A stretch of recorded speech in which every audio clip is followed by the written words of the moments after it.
Welcome to Jurassic Park. I don't know the theme for Jurassic Park off the top of my head. Hello, my noble band of outlaws. Outlaw Samurai coming at you live with a video. Now, you're probably wondering, Outlaw, what's with the horrible representation of Jurassic Park? Well, two things. One, I do not have a good memory of the theme for Jurassic Park in my head. And two, of the theme of this sword. Now, a couple of disclaimers. I am prejudiced against this sword company. And you may be asking, Outlaw, prejudiced against the sword company? Egad! Has the world gone mad? Well, there's reasons behind that. And I do have a personal bias against them. And the reason being is for who they used to be before they rebranded themselves as Shadow Dancer. Because this is a Shadow Dancer T-Rex sword. Now, you may remember Eric Hussein doing an unboxing of his. And Eric, I have one pet peeve about your unboxing. I wish you did more close-up of the fittings and such. Now that's just one of my personal biases. The other thing that I'm not entirely pleased about is because when I went to look at the Shadow Dancer T-Rex sword, because, you know, I'm a huge fan of Jurassic Park and dinosaurs. And I personally wonder why companies don't make dinosaur-themed swords. Okay, do you realize how fast those would sell out?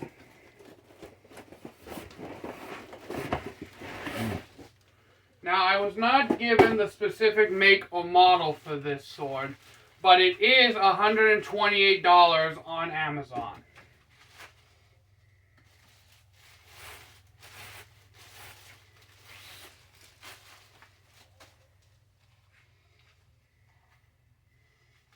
Pretty stereotypical packaging with your foam inserts. So that's another reason why I'm not entirely pleased about it. They lied about the dinosaur theme. They lied about the whole S7 L6 steel debacle. I don't know if L6 was a part of that debacle or not, but they basically were saying that you're buying an S7 or an S5 shock steel blade, but you're actually getting L6 or L7 or something like that. I don't remember. Go to the Steel Mindset, the Steel Chronicles, for the whole story behind that. But the third reason, as I mentioned before, is because before Shadow Dancer was Shadow Dancer, they were a company called Dragon Sword, who sent out a few swords to different YouTubers. I believe I helped one of those YouTubers by making a post to at least try to get them some more views. And I think they also sent one to Matthew Jensen. And when they made these reviews, these other sword tubers, they basically said what they thought was wrong with it, what they could improve, you know, basic sword tuber stuff. But Dragon Sword was like, Dragon Sword was basically like, oh no, it's all your fault that these blades, it's like, these blades are absolutely perfect. They are God forged. They are gifts from the kami above. You're wrong. And they rebranded themselves as Shadow Dancer. So, without further ado, probably doing, let's get started. Da-na, da-na, da-na, na, na, na, na.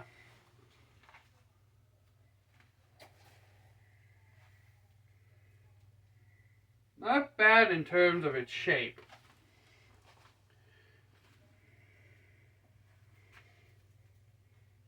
The Gao's a little frayed. Just goes everywhere. So yeah, I do have personal biases against this. But, unlike a lot of people that say I have personal biases and try to be objective, I at least somehow managed to do it. I've known people who have said, oh, I have biases against this company, but I like their new product. And then turn around and badmouth it when no one's looking.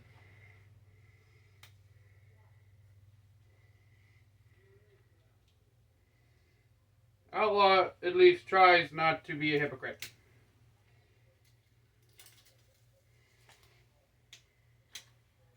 Alright. So, the first thing I notice is that the kasha, it's secured. These knots are a little loose, and I mean loose as in squishy. They don't move so much, but they are squishy.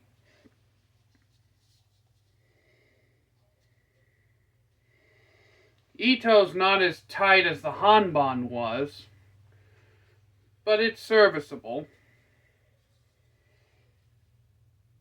They used real Samegawa ray skin on a $128 sword, so roughly about $130, $135 with tax and shipping.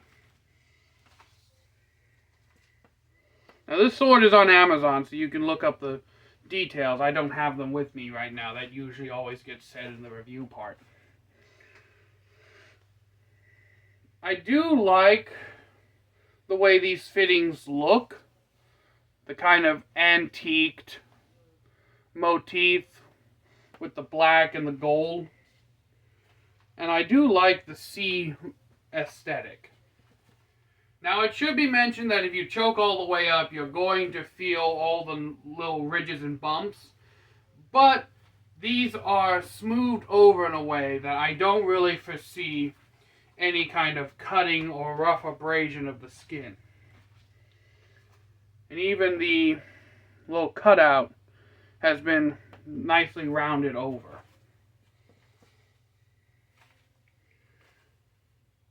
These appear to either be plastic or bullhorn. Again, I don't know the full specs behind the blade. That will be done once I look it up in the review.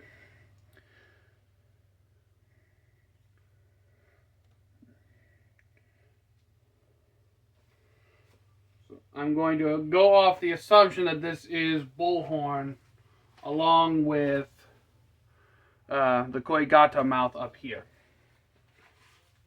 The sageo is a relatively thick sageo.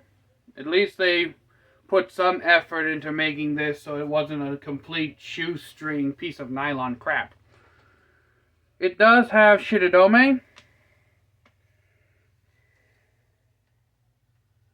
They are not glued in as per normal. So again, if you ever buy a sword in this price range and it has the shirodome pieces in the koigata, no, not the koigata, yeah, koiguchi koigata, yeah, koigata, and you're going to unravel the sword, just take them out because it's going to chip and scratch up the paint unless you actually go to glue them in.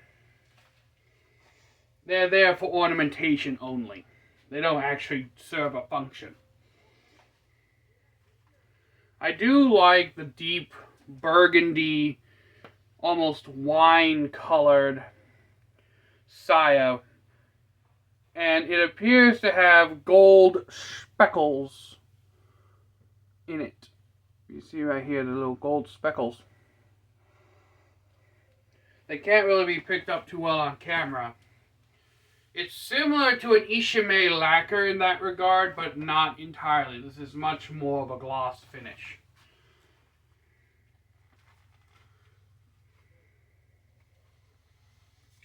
Now on to the pointy stabby part, as Matthew Jensen would say. Move blade condom.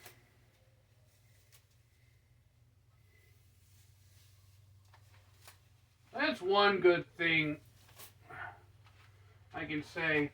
The blade condom actually helps keep the oil and such on here.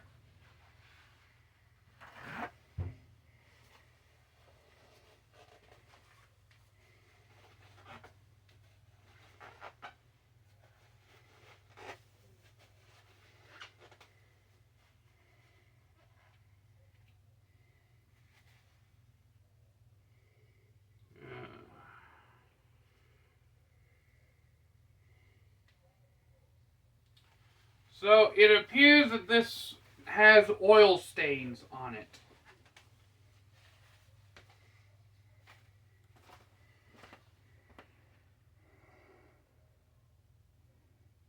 As you can see, there are similar oil stains all up and along the blade. And unlike the hanban, which I promised I'd mention this in this unboxing, Outlaw Pimp and I both agree that the mirror polish that was supposed to have been offered on the hanban that he got from Sword was not offered. It was a high satin, nowhere near a full reflective mirror polish like this thing has.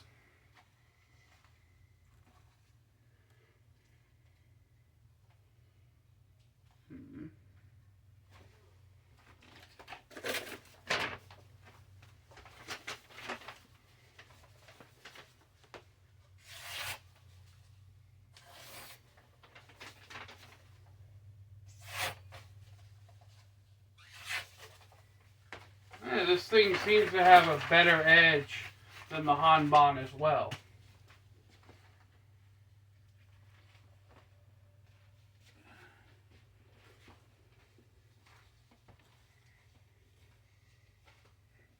Very nice and maneuverable. It has good tip control. And most of the weight, I feel, is back towards the belly. Not so much towards the tip. The tip is very light and whippy. Whip it, whip it, whip it good. Where there's a whip, there is a way. If any of you haven't heard that L.R. Tolkien Goblin song, look it up on YouTube. It's from the animated Lord of the Rings.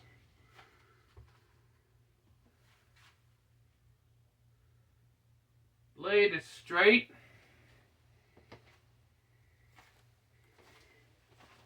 The habaki is much more well fitted to this one than on the hanban. It does have the very much classic, just yellow brass habaki. So, there's that. And the sword feels just a little bit slippery in my hand. The Ito, the knots are not extremely tight. It's very tight along the sides. But the knots themselves, these little cross sections, are slightly loose and wiggle, which make it feel a little looser in the hand. We have the flower manuki.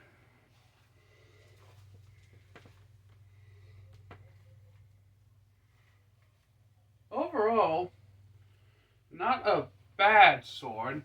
It does also have a very deep sori, so it may prove very nice in slicing cuts. And a very noticeable tachikaze.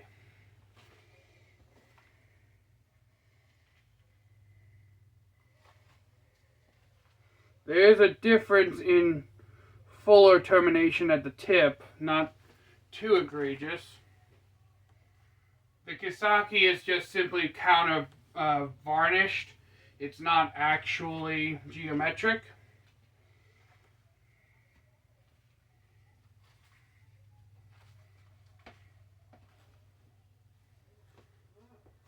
Overall, it's not a bad sword, especially for $128.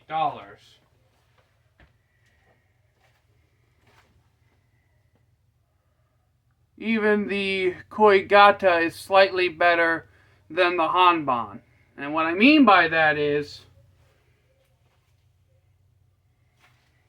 the bullhorn fitting doesn't have a big dip on the outside. Yes, the Koigata itself is a bit out of alignment and treads a bit too far to the bullhorn fitting, but at least it's symmetrical.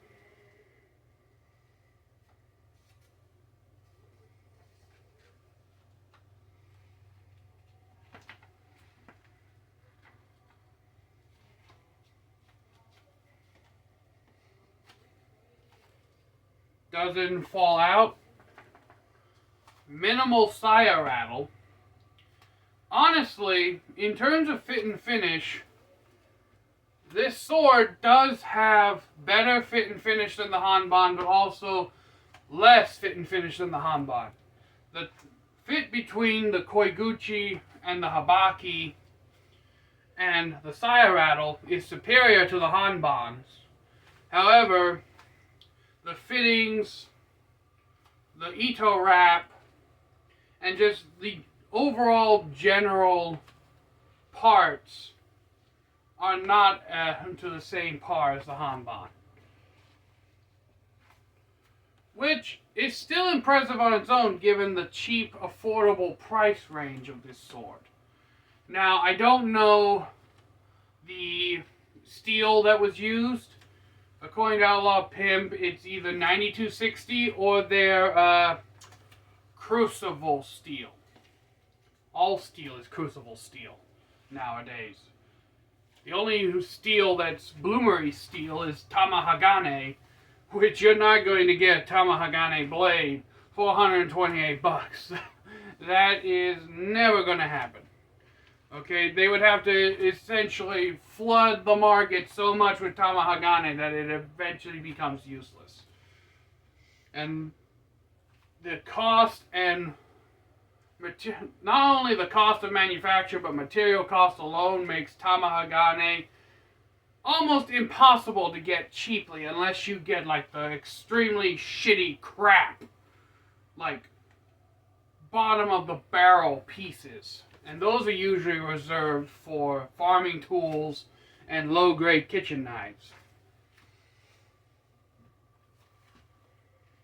But yeah. Overall, this isn't a bad sword. And just so anyone knows, if Shadow Dancer you decide to attack me, like you did when you were still Dragon Sword, just to let you know, I don't care. Your negative, any potential negative comments you have will be ignored and not even validated with a response. So yeah, I'm just covering my bases. That is the sole reason why I have never even looked at Shadow Dancer sword products or when they were still Dragon Sword products. Because of the simple fact that if you give a sword to review and they find things that are wrong with it, take the criticism. If the sword is a 9.5 out of 10, take the good review, see what was the critique, and then attempt to fix it. Not that difficult. It's called prototyping for a reason. Outlaw getting salty towards the end. But in any case, this isn't a bad blade by any means. And I'm interested to see how it will handle the cutting that's to come. Though on a personal note, with how small this Suka is, to me this is almost like a Kodachi instead of a katana with how small the Suka is. I feel like I should be wearing this as a daisho, or this is my wakizashi. Of course, anyone who's watched my channel for a long time knows that I tend to favor larger swords in place of smaller ones. But until next time, my noble band of outlaws, Outlaw Samurai tells all y'all be crazy rednecks, be safe, use your weapons, and let me know what you think of the unboxing of the Shadow Dancer sword. Review and cutting to come at a later date. I'm out. Peace.